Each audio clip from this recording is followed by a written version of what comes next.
bonjour, bienvenue au laboratoire de chimie et biologie des métaux. Vous voulez en apprendre un peu plus sur la photosynthèse artificielle? Alors suivez-moi. Alors la photosynthèse, c'est le processus grâce auquel les plantes sont capables de capter l'énergie lumineuse, puis de l'utiliser pour convertir du dioxyde de carbone et de l'eau en sucre, sucres qui sont les molécules essentielles à la vie cellulaire. Les chercheurs s'en inspirent pour concevoir de nouveaux procédés permettant de capturer l'énergie solaire et de la stocker sous une forme chimique utilisable à la demande, c'est-à-dire un carburant. Dans notre équipe, nos projets se focalisent principalement sur la production d'hydrogène à partir de soleil et d'eau. L'hydrogène est un vecteur d'énergie non carbonée extrêmement prometteur comme alternative aux carburants fossiles. Alors, si l'on regarde d'un peu plus près ce qui se passe au niveau des feuilles des plantes, on s'aperçoit que la photosynthèse est possible grâce à des colorants naturels, comme par exemple la chlorophylle, qui vont absorber l'énergie lumineuse et l'utiliser pour dissocier la molécule d'eau et générer un flux d'électrons qui va pouvoir réduire le dioxyde de carbone. Dans certaines microalgues des cyanobactéries, le même processus est utilisé pour produire de l'hydrogène grâce à des enzymes appelées hydrogénases, enzymes qui sont les catalyseurs du monde vivant. Et notre travail au quotidien est de concevoir de nouveaux catalyseurs synthétiques inspirés de ces hydrogénases, de les coupler avec des colorants et d'intégrer ces composés dans des dispositifs pour la production d'hydrogène que l'on appelle cellules photoélectrochimiques. La première étape de notre démarche est de vérifier que nos catalyseurs sont bien capables de produire de l'hydrogène en présence d'un colorant et dans l'eau sous irradiation lumineuse, c'est-à-dire dans des conditions photocatalytiques. L'expérience que Kuhn est en train de réaliser utilise un catalyseur de cobalt de la famille des cobaloxymes.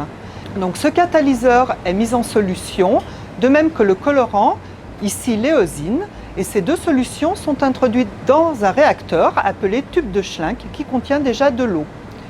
Le réacteur est ensuite exposé à la lumière et ici nous utilisons une lampe qui simule la lumière solaire. Il se produit alors un dégagement gazeux dans la solution, caractéristique donc de la formation d'hydrogène. Et pour s'en assurer, Kuhn prélève un petit échantillon de gaz dans le réacteur qui est ensuite analysé par chromatographie en phase gazeuse pour nous confirmer que c'est bien de l'hydrogène qui a été produit. Dans cette expérience, le colorant a absorbé l'énergie lumineuse, ce qui a modifié profondément ses propriétés.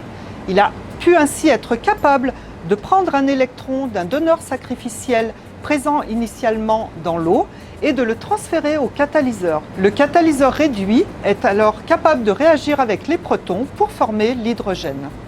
Nous avons donc bien un catalyseur actif pour la production d'hydrogène. Néanmoins, ces solutions ne peuvent pas être facilement utilisées d'un point de vue pratique pour des applications au quotidien. L'étape suivante consiste donc à immobiliser ces catalyseurs et colorants sur des surfaces, des matériaux d'électrodes qui seront alors utilisés pour construire des dispositifs.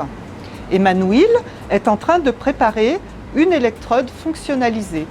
Le matériau d'électrode que nous utilisons est un semi-conducteur inorganique incolore qui est ensuite trempé dans une solution contenant nos composés, colorants et catalyseurs. Après plusieurs heures de trempage sous agitation, l'échantillon est sorti de la solution et rincé. La couleur rouge observée témoigne bien que nos deux composés sont déposés sur le matériau. Ce matériau fonctionnalisé pour la production d'hydrogène est appelé photocathode.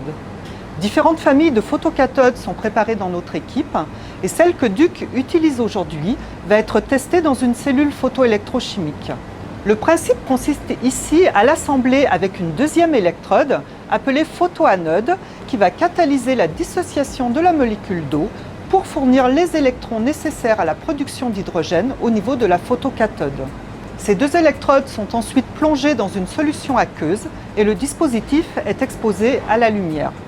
La génération d'un photocourant est alors observée qui caractérise le flux d'électrons transitant de la photoanode vers la photocathode. Dans cette expérience, un catalyseur de type cobaloxyme a été utilisé pour construire la photocathode. Et l'activité obtenue au niveau de ces deux photoélectrodes reproduit celle rencontrée dans la photosynthèse naturelle.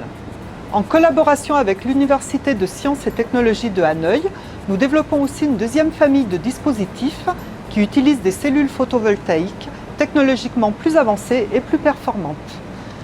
Des catalyseurs bio-inspirés sont déposés sur chaque face de cette cellule pour former une feuille artificielle. Et lorsqu'elle est exposée au soleil, on observe le dégagement d'hydrogène et d'oxygène sur chacune des faces de la cellule, gaz qui sont issus de la décomposition de l'eau. D'énormes progrès ont été réalisés ces dernières années pour obtenir ces premiers dispositifs fonctionnels. Il va falloir encore travailler pour optimiser leur efficacité, leur robustesse et leur coût. Néanmoins, la photosynthèse artificielle est une approche extrêmement prometteuse pour l'avenir dans le cadre de la transition écologique.